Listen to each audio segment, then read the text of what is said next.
Fáilte, uicha hamna, darklings.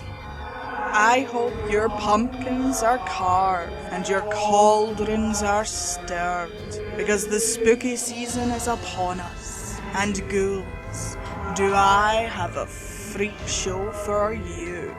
With the Halloween season upon us, my fellow creatures of the night, on this channel we plan to celebrate. So join me, darklings, as we creep on into our first ever Spooktober.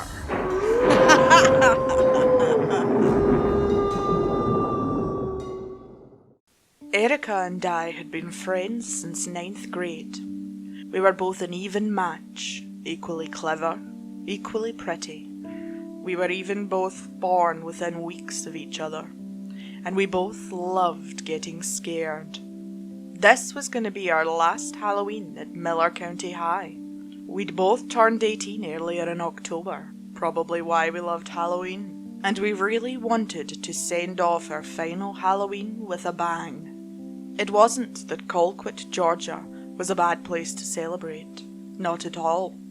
We'd went to plenty of sweet costume parties over the years, and the city itself had always had fun celebrations and haunted houses. But let's face it, Colquitt was no Tallahassee.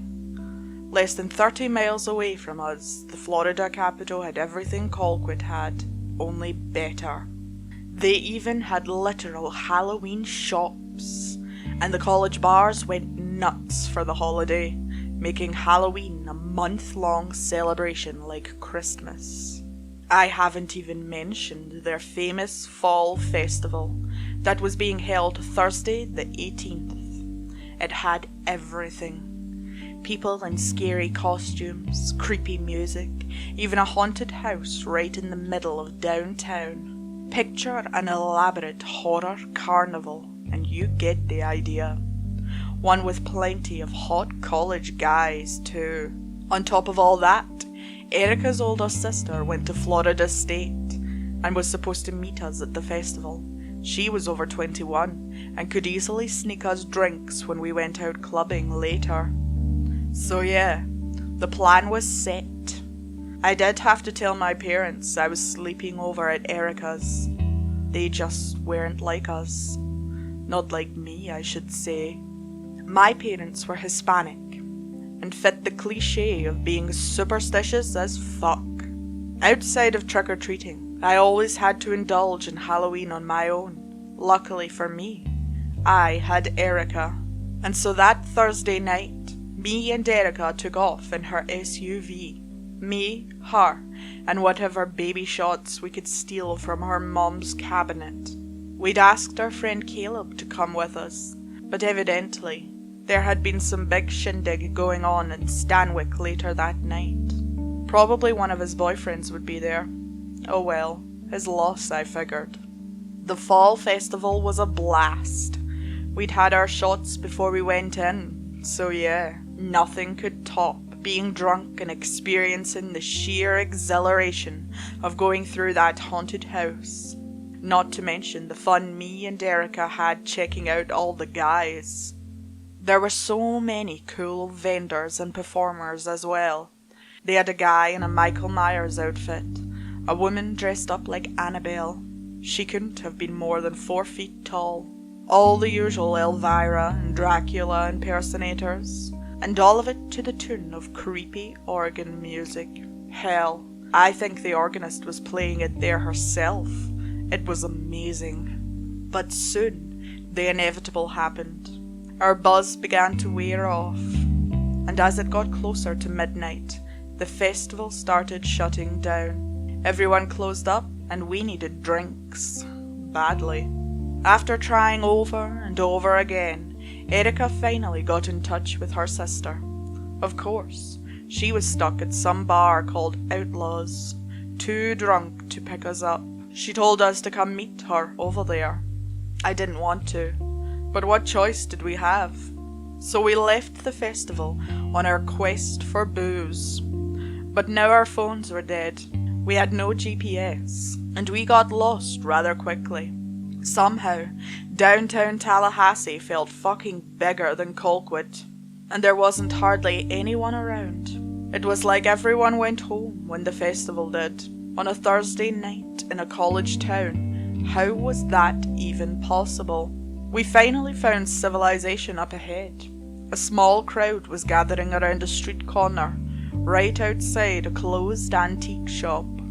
As we got closer, we saw a few families and college kids gathered around a tall, slender man. He was some sort of street performer, like a living statue. You know, kinda like a mime that's somehow even scarier because they're playing a certain character. Dressed in a long black robe, the man stood completely still. A sharp, blood-stained scythe was in his bony hands. From what I could tell, he had white makeup all over his exposed flesh. Then again, I couldn't get a good look at his face because the long cloak covered most of it. He appeared to be looking down and avoiding eye contact with all the spectators. It was a hell of an exhibit, in my opinion.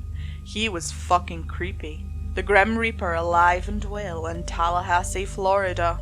The lack of lighting made this human statue even more ominous. Hell, he seemed to have chosen this spot precisely because there wasn't a street light nearby.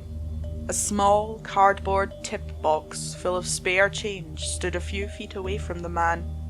Next to it was a sparse white sign. On it, long and crooked black letters spelled out, "Happy Halloween." The crowd oohed and ahed at the statue, even waited to see when, if ever, he'd make a move. I could tell some of the spectators were scared he would. A few of the parents even restrained their troublemaker children from running up to him, and I couldn't blame them.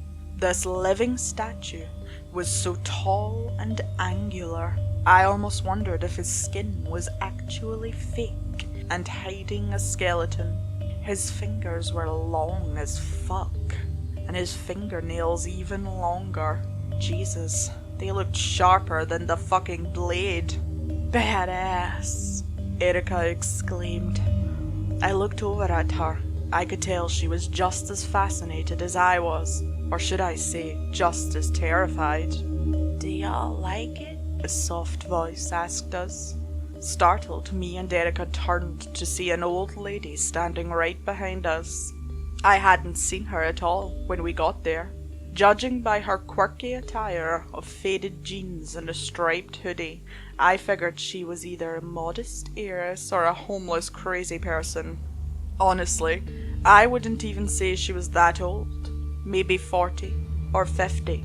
Her face just looked haggard, probably a smoker since childhood. Yeah, I stammered out. Erica let go of my wrist as she looked at the human statue. "Yeah, he's creepy." The old lady gave us a toothy smile. "Oh yes, that's Victor." The name seemed appropriate, I thought. "He does this every October," the woman went on. Her voice stayed low, yet commanding. I imagine if she raised it, you were in trouble. Erica faced her. "Wow, I've never seen him before." Her omnipresent grin was never leaving. The woman gazed at us behind dark eyes. "Oh yes, he's hard to track down." "What do you mean?" I asked. "Victor changes it every night." "Every night?" I said in disbelief. "Yes." The woman's smile somehow got bigger. "You see, each and every October night, he chooses a new character to perform as." Her hands moved around in a slow yet frantic manner, like she was a madcap teacher. "Tuesday, he was Dracula. Last night, he was Freddy Krueger." "Wow," I exclaimed. Who wouldn't be impressed by that dedication? "Victor's amazing," the woman gushed in her pleasant tone. "He truly is." The woman spoke with reverence, a sweet old lady voice with just enough personality to give her strength. He sounds like it, Erica said. So, every night is something new? I asked the lady. I turned and looked back. The crowd was gone. No families, no spectators, no tourists, no drunkards. Just Victor, and he wasn't in the same spot. At least I didn't think he was. He seemed closer, his head tilted upward under the cloak's hood. I thought I could make out a pair of bright eyes looking right at me. I didn't know I could get any more scared than I was when I first saw him, but I felt fear surge through me just then. Not just discomfort, but horror. That wasn't the October wind that was sending chills up my spine. That was the Reaper. Yes, the woman answered me. He does a character a day. He prepares so much for his performance, and he'll even save the best for Halloween night. I only half heard her because of the horror overwhelming my senses. My nervous gaze stayed fixated on Victor. Don't fear the Reaper, my ass. Erica grabbed my wrist, drawing me away from Victor. Sounds like we should come here Halloween, Erica told me. Yeah, I said, my voice uneasy. Feeling those bright eyes on me, I stole a look back at Victor. He was in the same spot, the same position, his head still looking on at me. With a polite smile, Erica stepped towards the woman. Can you please tell us where Outlaws is? I think we've gotten a bit lost. Oh, the woman said. Y'all ain't from around here, are you? No, Erica replied. She flashed a smile at me. We're from Colquitt. Oh my. I thought for sure y'all went to FSU. My sister does. Well, that's good. The smile was still on the old lady's face. It should have been cute, but the longer it stayed, the more I wished it'd go away. The smile was like it was painted on her wrinkly skin at this point. Lost in thought, the woman looked down the street. Now, let's see here. I looked back at Victor, and he was still looking at me. I get the need to be a human statue, but couldn't this fucker be permanently looking elsewhere? With hands that looked like they'd clawed their way out of the grave, this woman pointed me and Erica down the road. Go down there a few blocks, then take a left on Bates Street. Outlaws will be right there. Thank you so much, I heard Erica tell her. I turned and watched Erica grab my arm. For a moment, the old lady and me made brief eye contact. Unlike with Victor, her eyes weren't shrouded by anything, and neither was that smile. Come on, let's go, Erica begged me. And with that, I let Erica drag me down the street, away from the exhibit, away from Victor. Good luck, the old lady hollered after us, her voice still soft and pleasant. Considering how quiet it was out here, we probably could have heard her miles away. Turning, I gave one last glance at the quirky lady, but she was gone. Her and Victor both, like an October mirage. She's waiting for us, Erica told me in a subtle demand. I thought they don't close till 3, I responded. They don't, but still, she smiled at me. We need drinks, girl. As we kept walking, all I could hear were our footsteps. There was nothing going on. How? It wasn't even midnight, and this was a college town. I didn't hear no drunks laughing, or cars cruising by. Hell, no one was even around us. All the stores were closed, the roads empty. Even the street lights were dim, aside from the full moon. Me and Erica were surrounded by darkness. It was like walking through a cavern out here. The whole time, all I kept seeing were Halloween decorations. Normally, I loved this shit. I loved the Halloween spirit. All these carved jack-o'-lanterns and witch figurines were usually fun, but right now, they were freaking me out. As if I were a kid, trapped inside a funhouse. I noticed we passed a narrow alleyway. Downtown was a fucking maze. All these streets and alleys connected into something. Uneasy, I turned. I came to a frightened stop. I thought I saw a tall figure about 50 feet behind us. They were well down the road and standing alone on the sidewalk, and the figure was watching us. A loud bell erupted, shattering me from my fears. I jumped as I looked toward a tall city clock, and the chimes erupted 11 more times. Midnight was upon us. I heard Erica's drunken laugh, the really annoying one. "Oh my god! You got scared by that!" she quipped.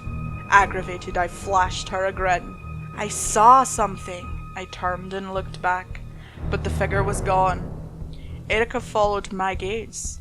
Where? But it was too late. I knew it. "Never mind," I muttered. "What?" Still uneasy, I walked back down the sidewalk in search of outlaws. Chuckling, Erica walked with me. "Maybe it's a guy stalking you from the festival," she joked. "Don't say that," I groaned. "Aw, maybe he's cute." I couldn't help but crack a smile. Fucking Erica. Up ahead, a huge jack-o'-lantern awaited me. His big smile, wide. A glowing candle inside gave him an eerie light. But fuck, at least it was a light. And holy fuck, a street sign loomed above it. I pointed Erica toward the sign. "Maybe that's it." "Hopefully," she replied. We walked up to it. I stopped and focused on the sign, aided by the glow of the jack-o'-lantern and a nearby streetlight. I read, much to my disappointment. It said Greer Street, not Bates. The old lady didn't know her distances too well. I groaned. "It's not it." "That figures," Erica commented. She gazed around the quiet area. No cars, no people. Just Halloween decorations surrounded us. "Shit, it's quiet." "Some scene, huh?" Dejected, I looked over at a closed bookstore. "Yeah. Where the hell is everybody?" I saw a glimmer reflected off the store window, a flash that was coming from right behind us. "What the hell?" I shouted. Confused, Erica faced me. "What?" I turned and saw the Grim Reaper. There, Victor was standing about 10 feet away from us, still in that outfit, his face still hidden by the hood, his pale hands still holding that huge fucking scythe. Erica glared at him. "Jesus, he's fucking following us!" I was too scared to chime in. Even with that black hood covering most of his face, I could still feel his cold, light eyes upon me, and the scythe was held up high, like Victor was getting ready to give us both a death blow. But he just wanted to tease us first. Not quite as scared as me, Erica looked over at me. "Hey, come on. Fuck this bitch." She grabbed my hand in a tight grip and pulled me away. I knew it wasn't just the baby shots talking. Erica was always tough. For good measure, she stole a look back at Victor. "Hey, leave us alone too, death boy. That long blade ain't compensating for your little dick." "Erica," I muttered, annoyed by her audacity. All the while I kept my focus on the road ahead, too scared to lock eyes with death once more.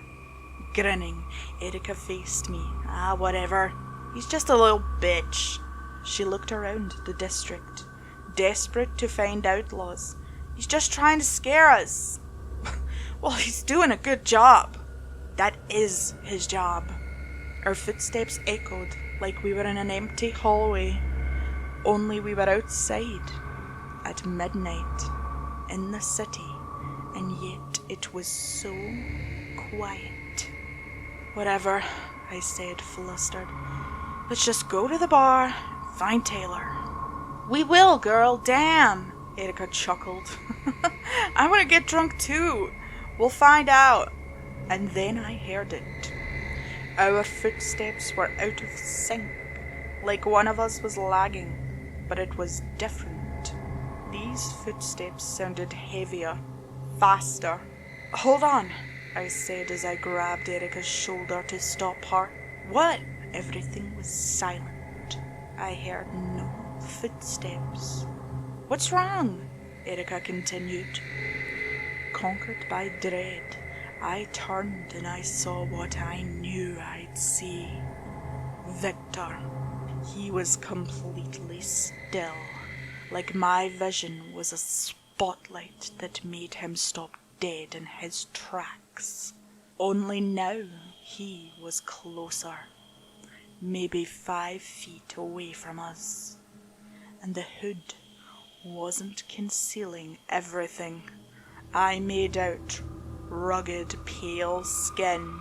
I could see large, bright eyes zeroed in on me.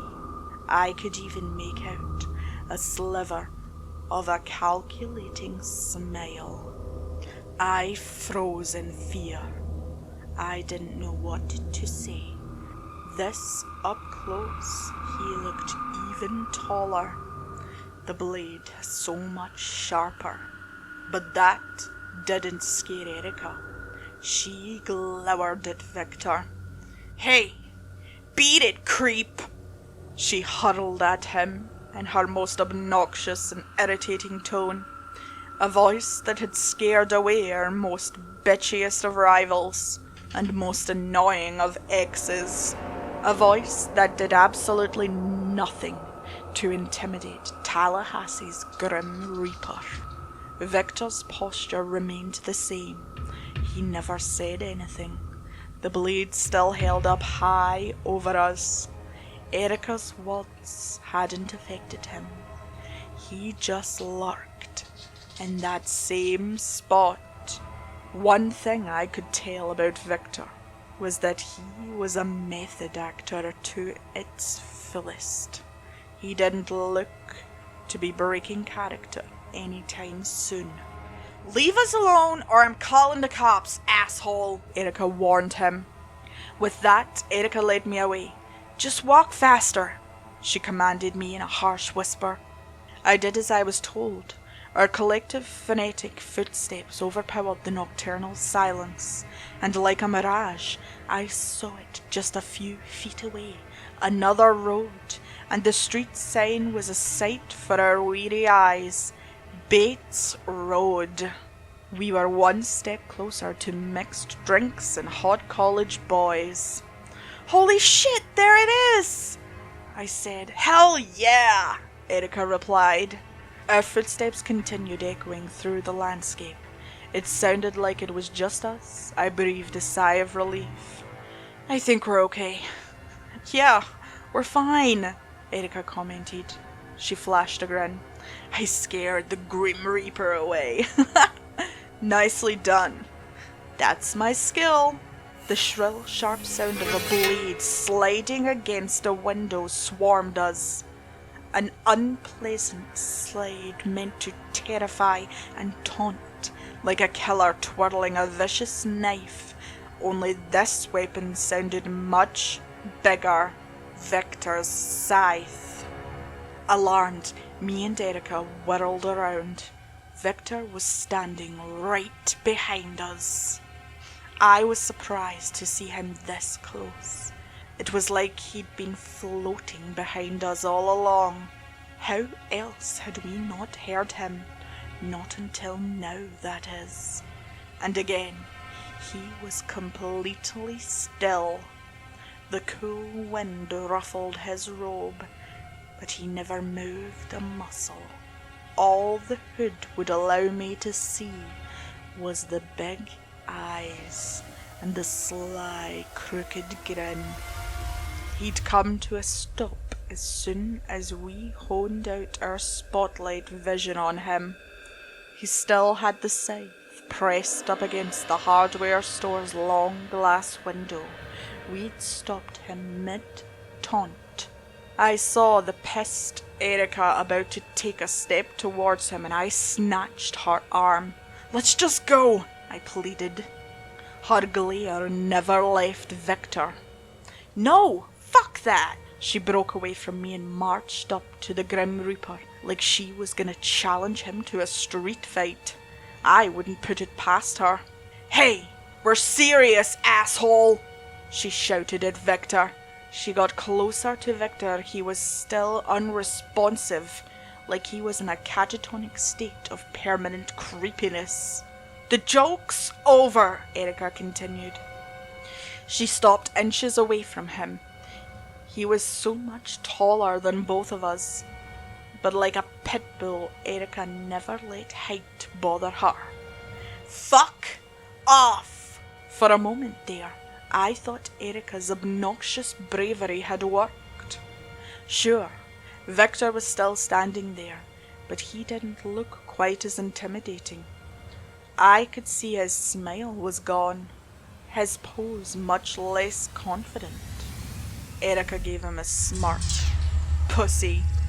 And then, like a gunshot erupted to signal a race, Victor lurched forward and cried out a most horrific screech. He sounded like a lunatic imitating a ferocious bird. It was horrible. Somehow that fucking cry traumatized my mind more than the scraping scythe, and to this day, I've never forgotten either of those noises, especially in my nightmares. Terrified, Erica ran back towards me.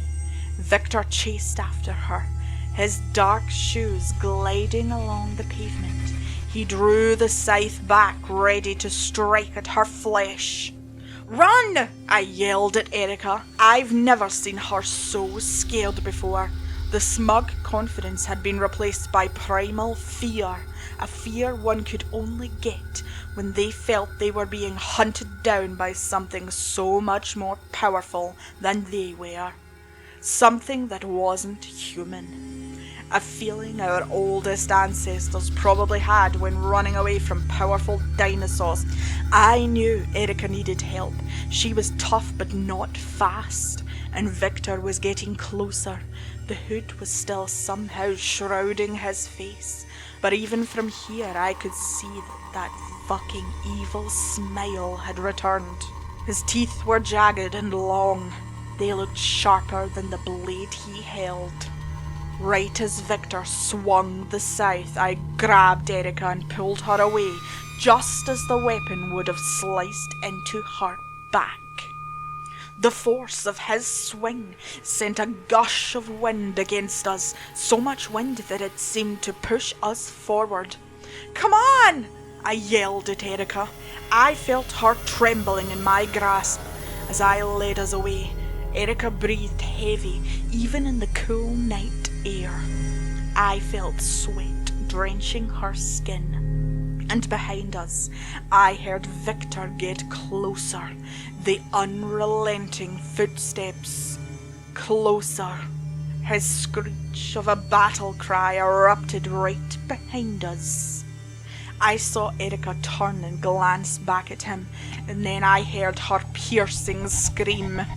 Horrified, I turned to see Victor pull back his scythe for another swing at us.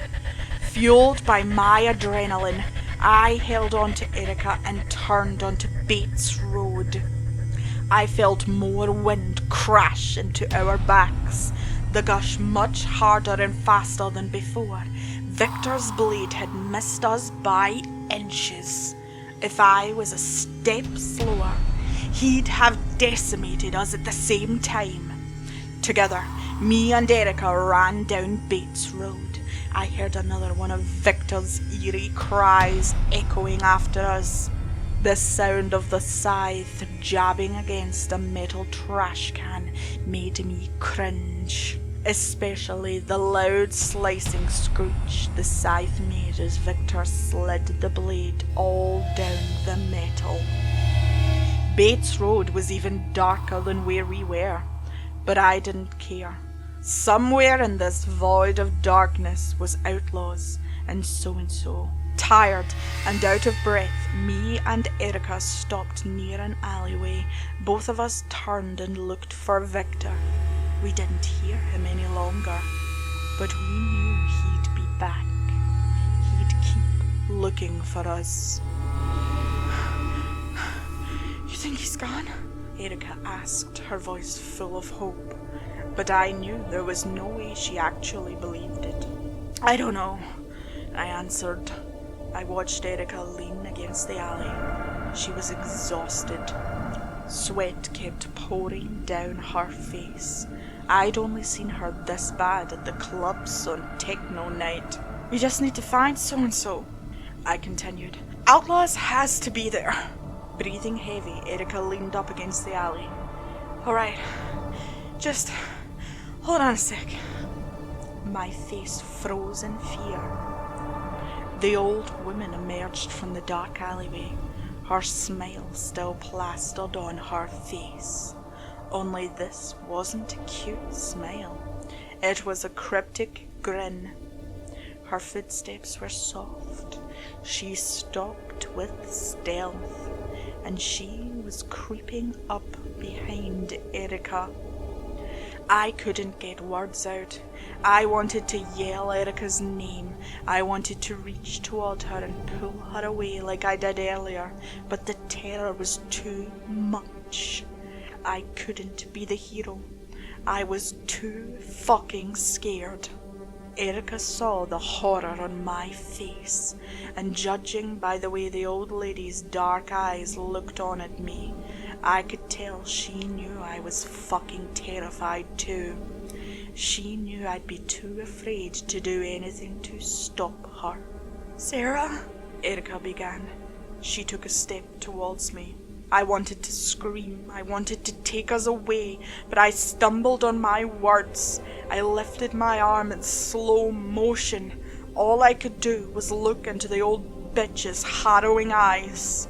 In that dark alleyway, I could make out a silver object in her wrinkly hand. Concerned, Erica reached towards me. What's wrong? The old lady revealed a heavy lead pipe. Before I could do anything, the old woman slammed it over the back of Erica's head in one efficient hit.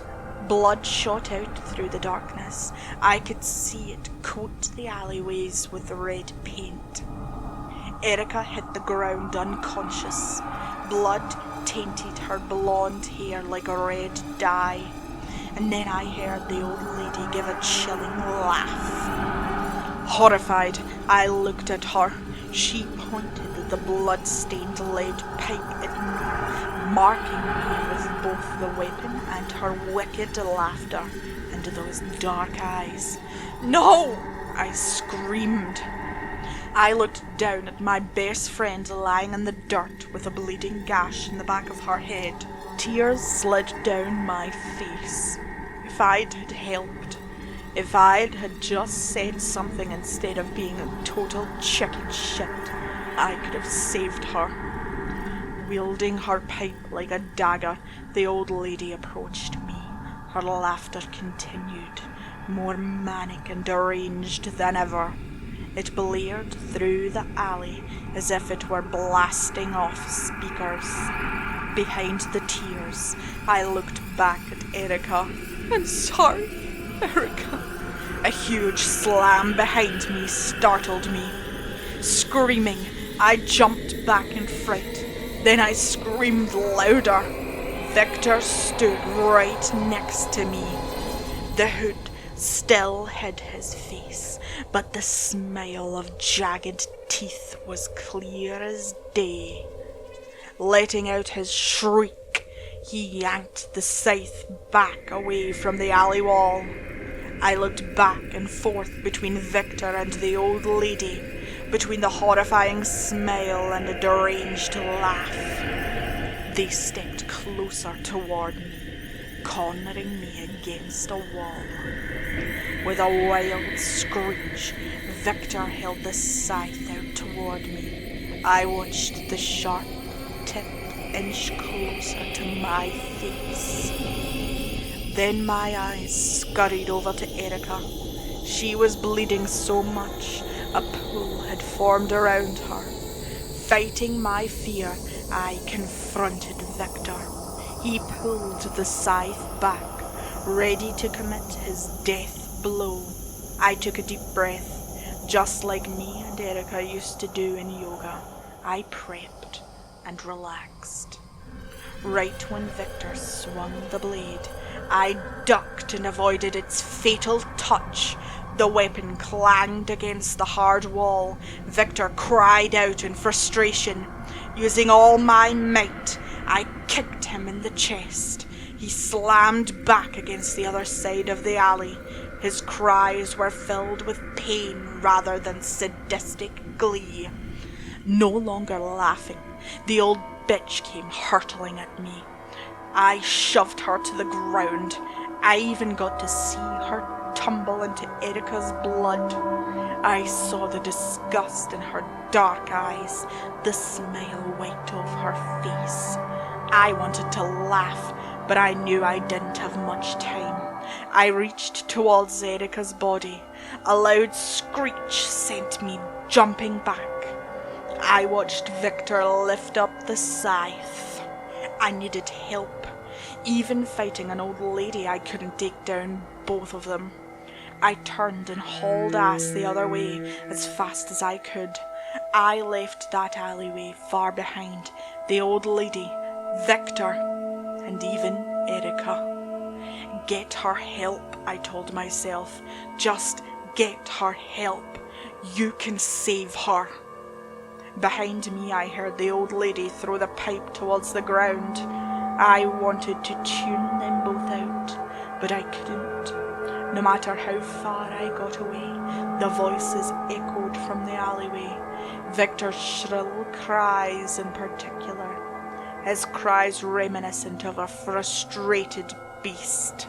And regardless of all that had happened, regardless of how she'd attacked Erica with such brutal coldness, the old lady's voice was still so goddamn soft, still so pleasant.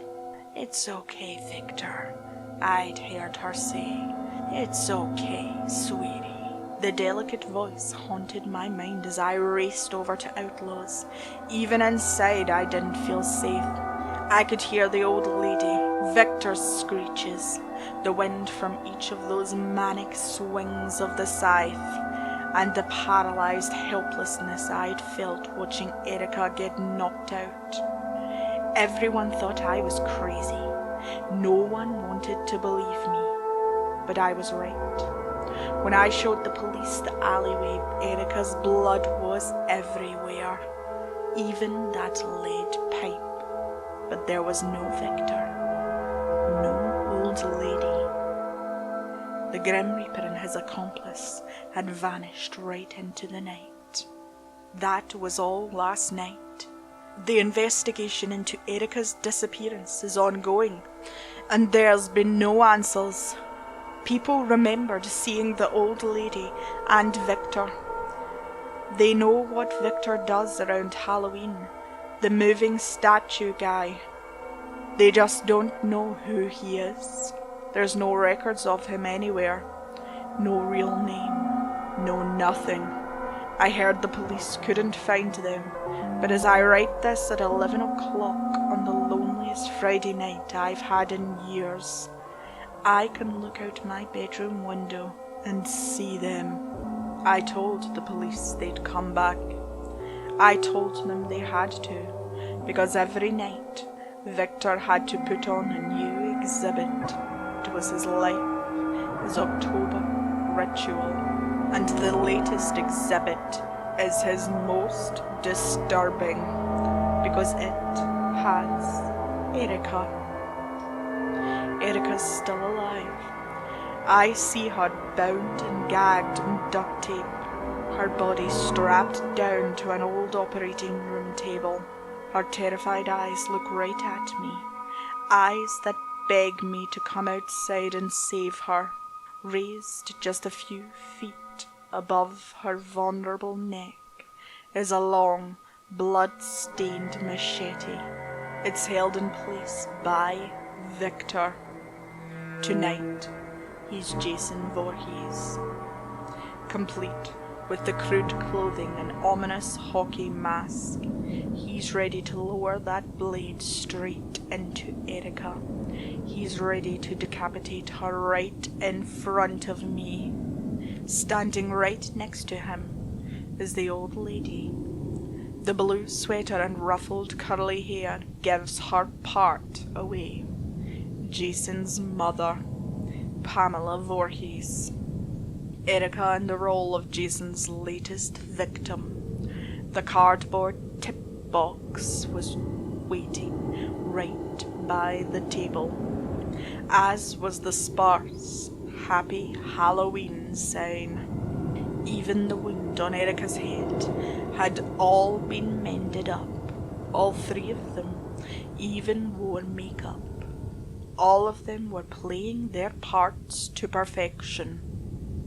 I see the old lady look at me through the bedroom window, the smug smile still on her face. And I know Victor is looking at me too. They're waiting for me. I notice the old lady has been glancing at the cell phone on my desk from time to time. One call to the police, and I know Erica will be dead. The only question is how long will Victor stay in place? How long before he finishes his Jason performance with one fatal chop? They followed me all the way to Colquitt, Georgia, in the boondocks. My parents are asleep, and I don't know what to do. Maybe it's suicide to go out there, but I can't let Erica down. Not again.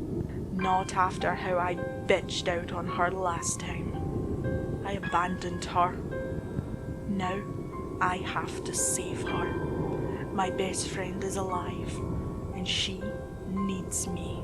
I'm taking a deep breath. The yoga routine, just like me and Erica used to always do. I'm logging off now, Reddit.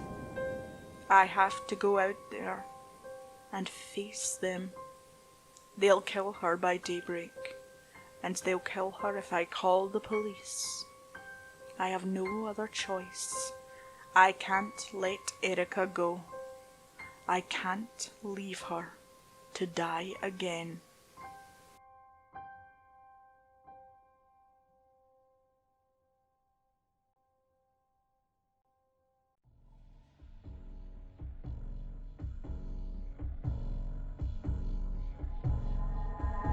Thanks for joining me for tonight's tale, Darklings. I am GoblinPrincessKyo, and if you enjoyed our encounter, then subscribe for more accounts and tales from the darker side of life.